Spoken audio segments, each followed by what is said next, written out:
Shalom. This is Shalomar from the Great Millstone Atlanta Camp.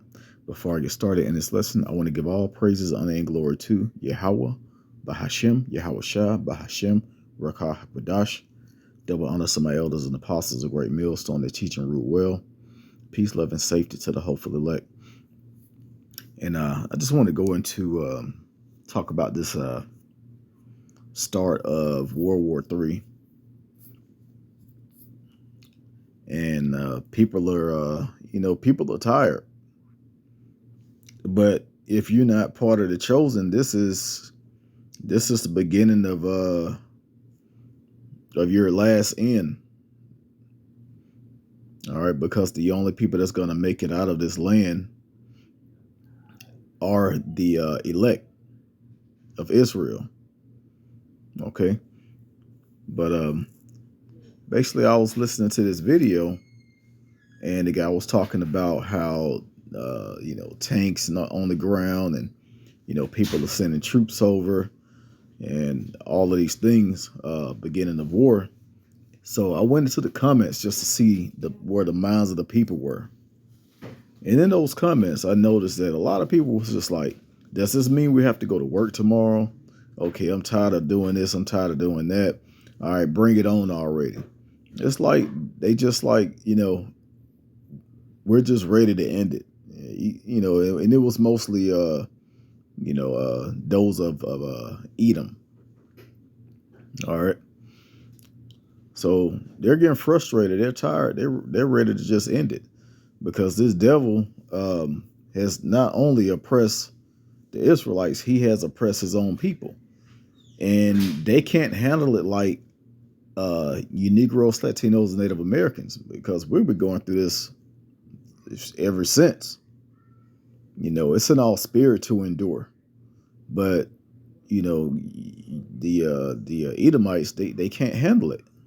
It's not in their spirit to live like this. It's not in their spirit to live check to check, or live without money at all. And then once this dollar collapse, what are they going to do? They're going to turn towards killing. Okay, so I want to start off with a couple of scriptures, because prophecy is most definitely speaking. Matthew chapter 24:12 says, "And because iniquity shall abound, the love of many shall wax cold. But he that shall endure unto the end, the same shall be saved." So it's going to be a lot of people that's completely heartless. And it's going to be Israel and, the heathens, both, acting the same way. Some people are going to turn to suicide.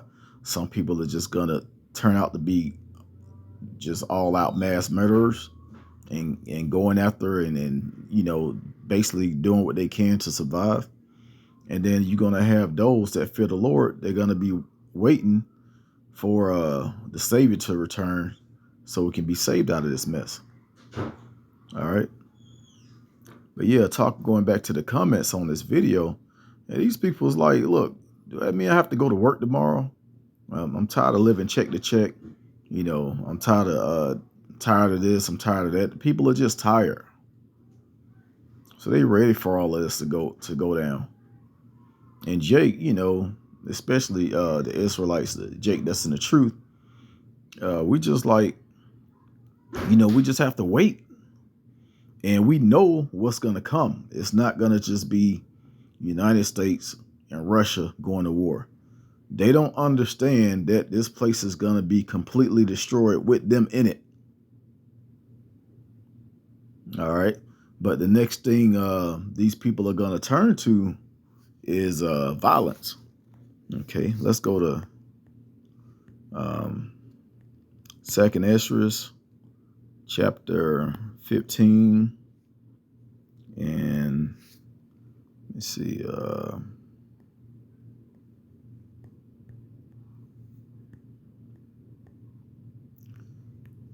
Let me start with 15.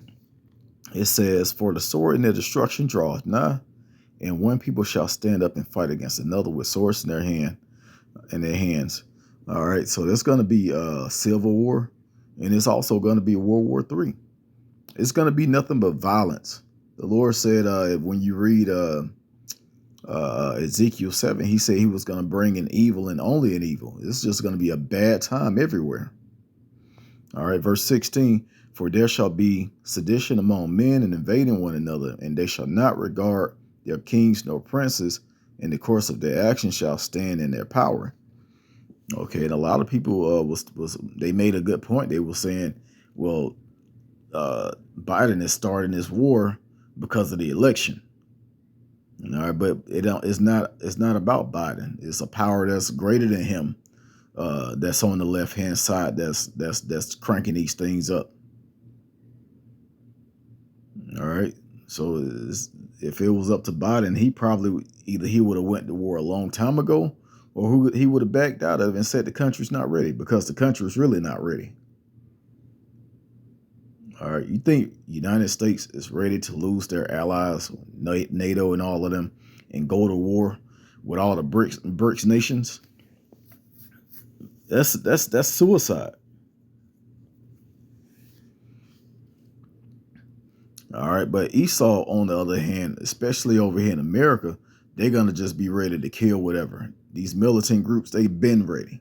They've been training for years. A lot of these guys are old now, and they still got it. They're gonna go out and commit all types of murder. They're gonna do it. All right, but they're waiting for troops to be on American soil. I've been seeing a lot of videos about that. Esau is waiting for different what do they call them? Not UN troops, but basically troops outside of America to be on American soil, going to war with America.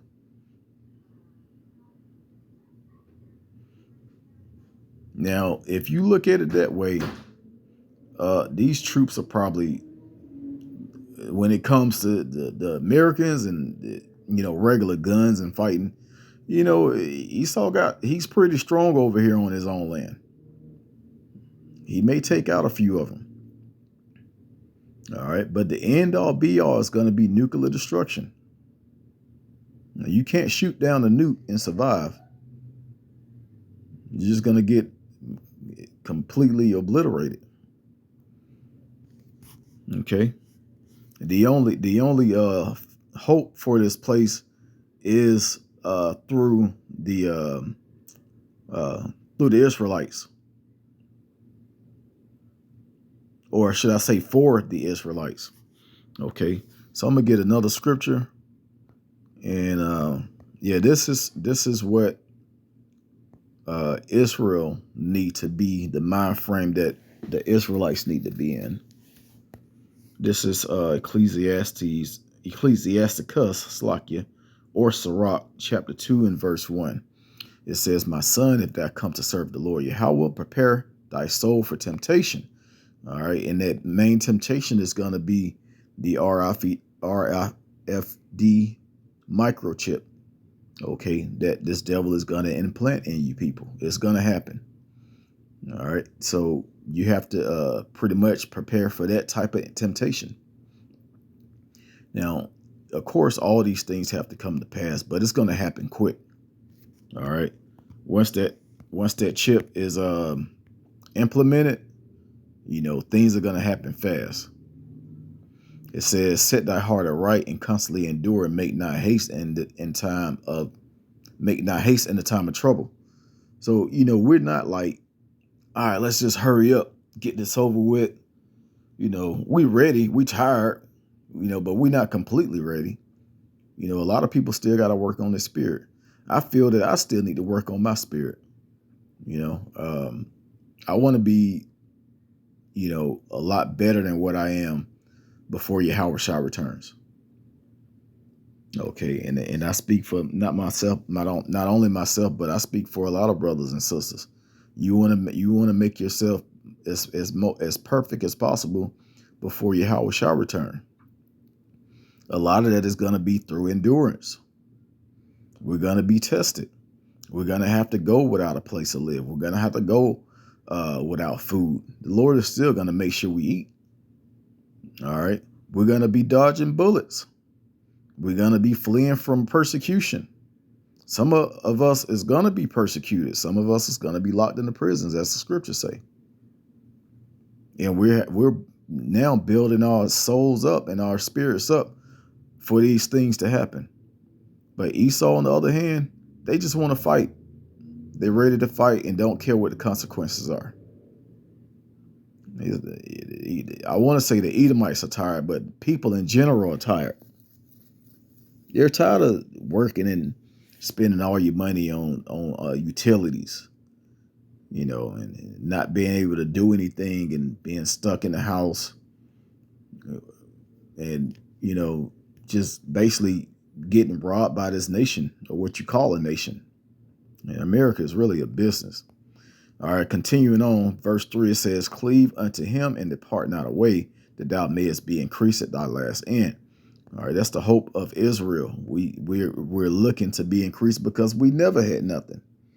And those Israelites that have a lot of money, and a lot of the entertainers and celebrities and all of that, they're living good. They're not looking for this place to go down. They love their life. But us, on the other hand, we hate this. We hate it. We're ready for a change, and we're ready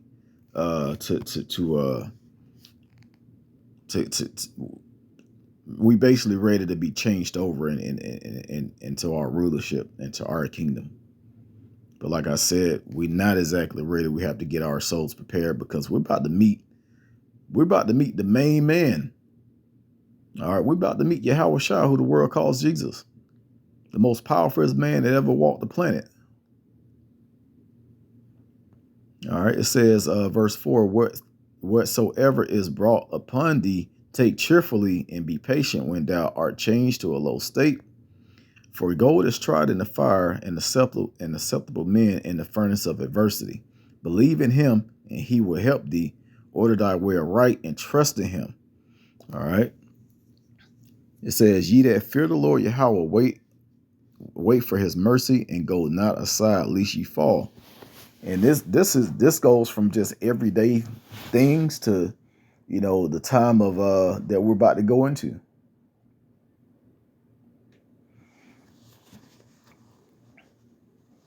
All right, just living day by day, check to check, trying to survive, buying food, making sure you have a roof over your head, and clothes, and trying to stay warm in the wintertime, and trying to stay cool in the summertime, and all of these things that we're going through. We go through a lot of prayer for the Lord to help us in these times, but then this is also talking about the time and the end. All right, because that's when you really gonna need it. That's when you really gonna be waiting for the Lord to turn you up in the spirit, so you can fight those temptations, and deal with the endurance, and become stronger in the spirit. All right. So I just wanted to go into those comments that I saw in the video. And hey, we go into those times, and people are tired, and there's no love in this place. So with that, I want to end it by giving all praises, honor, and glory to Yahweh, Bahashem, Yahweh Shai, Bahashem Rakakwadash. Double honor to my elders and apostles, a great millstone that taught us his truth.